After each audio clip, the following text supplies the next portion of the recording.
बिस्मिल्लाहिर्रहमानिर्रहीम। Class 9th। बेटा आज 31 अगस्त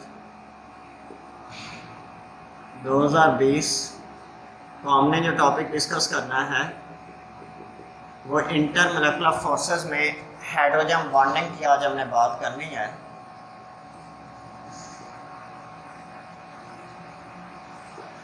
इसमें सबसे पहले हम इसकी डेफिनेशन लिखेंगे। हाइड्रोजन बॉन्डिंग नाम से ज़ाहिर हो रहा है कि हाइड्रोजन की वजह से कोई अट्रैक्टिव फोर्स डेवलप होने जा रही है। तो अगर हम डेफिनेशन में देखें तो type of intermolecular force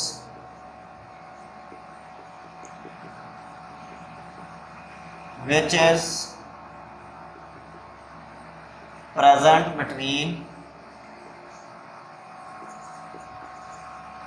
partial positively charged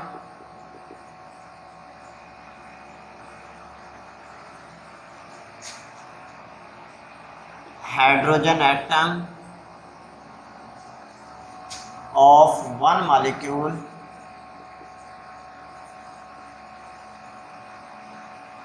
and partial negatively charged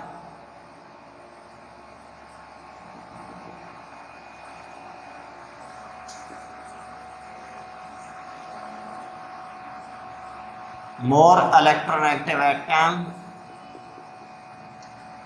and small size, more electronegative and small size atom either nitrogen, oxygen or fluorine is called hydrogen bonding. ये क्या कहलाती है? हाइड्रोजन बॉन्डिंग कहलाती है। अब आप example के तौर पे देख सकते हैं कि अमोनिया के केस में नाइट्रोजन पे पार्शियल नेगेटिव चार्ज है और दूसरे अमोनिया मॉलिक्यूल में मौजूद हाइड्रोजन पे उसी तरह पार्शियल पॉजिटिव है। So positively charge partial positively charge hydrogen भी हो गया, दूसरे एटम में मॉलिक्यूल में partial negatively charge more electronegative small size nitrogen atom भी हो गया। इनके दरमियान पाई जाने वाली अट्रैक्टिव फोर्स को आप हाइड्रोजन बॉन्ड का नाम दे देते हैं। इसको हाइड्रोजन बॉन्ड कहने की वजह क्योंकि हो सकता है मोर इलेक्ट्रोनेगेटिव एटम तो ऑक्सीजन भी हो सकता है, जैसा कि वाटर के केस में ऑक्सीजन है फिर भी पार्शियल पॉजिटिवली चार्ज कौन से हैं? हाइड्रोजन हैं। इसलिए हम क्या कहते हैं कि यहाँ पे भी जो बॉन्ड बनता है वो actual more electronegative atom change हुआ लेकिन पार्शियल पॉजिटिवली चार्ज हाइड्रोजन ही है। HF के केस में देख लें, fluorine more electronegative partial negatively charge है, उसके 3 लोन पेयर, और ये दूसरा HF का मॉलिक्यूल इसका पार्शियल पॉजिटिवली चार्ज फिर हाइड्रोजन है। तीनों में आपने देखा मोर इलेक्ट्रोनेगेटिव एटम तो चेंज हो रहा है लेकिन पार्शियल पॉजिटिवली चार्ज एटम तीनों में क्या है? हाइड्रोजन ही है। तो लिहाजा हमने हाइड्रोजन की बेस पे से हाइड्रोजन बॉन्ड का नाम दे दिया। क्लियर हो गया बेटा? नेक्स्ट है it effects the different physical properties.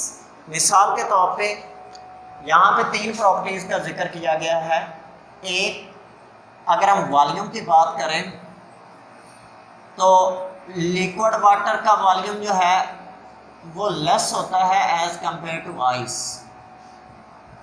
Reason कि जब लिक्विड वाटर होता है, आपकी बुक में ये लिखा हुआ है इसलिए मैं लिखूंगा इधर नहीं, कि लिक्विड वाटर के अंदर बेटा दरमियान में मॉलिक्यूल्स के स्पेस नहीं होती, लिहाजा वो एक स्पेस जो हाइड्रोजन बॉन्ड की वजह से क्रिएट हुई होती है अगले लम्हे वो मोबाइल नेचर होने की वजह से वो कवर हो जाती है, लिहाजा हम स्पेस को कंसिडर नहीं करते। But in case of ice जो दरमियान में space due to hydrogen bonding होती है वो लेफ्ट ओवर हो जाती है, यानी कि बाकी रह जाती है। क्यों बाकी रह जाती है? चूँकि आइस के अंदर मॉलिक्यूल जो थे वो फ्रीज हो गए। ये हमारे पास आइस के अंदर वाटर के जो है हाइड्रोजन बॉन्ड की वजह से स्ट्रक्चर कुछ यूं हो गया।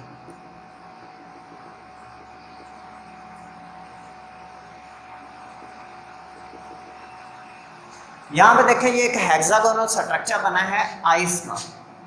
ये जो दरमियान में स्पेस है ना due to hydrogen bonding molecules तो हो गया फ्रीज, हुए तो वो फिक्स हो गए। ये हाइड्रोजन बॉन्डिंग की वजह से जो स्पेस थी वो बाकी रह जाती है। जब दरम्यान में स्पेस आ जाती है तो उसकी वजह से वॉल्यूम क्या हो जाता है, ज़्यादा हो जाता है। आपको यूँ समझा देता हूँ कि अगर आपकी क्लास को कहा जाए कि आप बच्चे सेपरेट होकर बैठे जैसे पेपर्स में बैठते हैं, तो वही क्लास जो एक कमरे में जो है वो मुकम्मल हो जाते हैं स्टूडेंट्स, वो अब ज़्यादा जगह ऑक्यूपाई कर लेंगे क्योंकि दरमियान में स्पेस छोड़ दी गई है। क्लियर हो गया। उसके बाद नंबर 2, इसका इफेक्ट जो है वॉल्यूम के साथ साथ डेंसिटी पर भी होता है।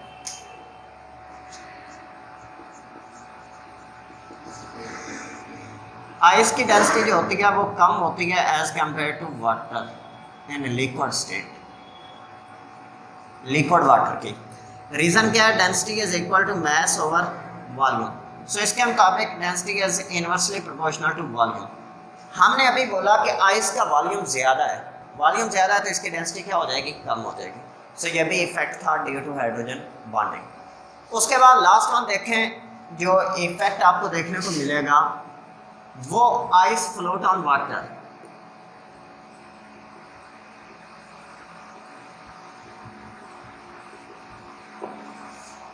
रीजन क्या है, due to low density.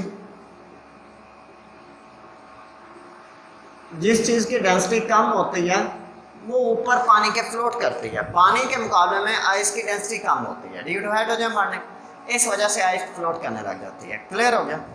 And last one जो आज के टॉपिक में आखिरी बात हम पढ़ेंगे वो मेल्टिंग एंड बॉइलिंग पॉइंट्स के ऊपर इफेक्ट इनका। वो इसी वजह से हाइड्रोजन बॉन्डिंग की वजह से ऐसे कंपाउंड जिनमें हाइड्रोजन बॉन्डिंग होती है उनके मेल्टिंग और बॉइलिंग पॉइंट बाकियों के मुकाबले में ज़्यादा होते हैं। मिसाल के तौर पे पानी में हाइड्रोजन बॉन्डिंग की होती है वो ज़्यादा पावरफुल होती है, इस वजह से इसके मेल्टिंग और बॉइलिंग पॉइंट ज़्यादा हैं। जबकि अल्कोहल में भी हाइड्रोजन बॉन्डिंग होती है लेकिन वीक होती है, इस वजह से वहाँ पे कम मेल्टिंग और बॉइलिंग पॉइंट पा जाते हैं। उसके बाद बेटा आपको टेस्ट योरसेल्फ 4.3 है, वो आप लोगों ने खुद करनी है। अगर किसी भी स्टूडेंट को समझना है तो आप लोग पूछ लीजिएगा, कोई भी प्रॉब्लम हुआ तो ठीक है। नेक्स्ट है हमारे पास nature of bonding and properties. ये इंशाल्लाह हम अपने नेक्स्ट लेक्चर में पढ़ेंगे। तब तक के लिए अल्लाह हाफिज़। शुक्रिया बेटा, अल्लाह हाफिज़।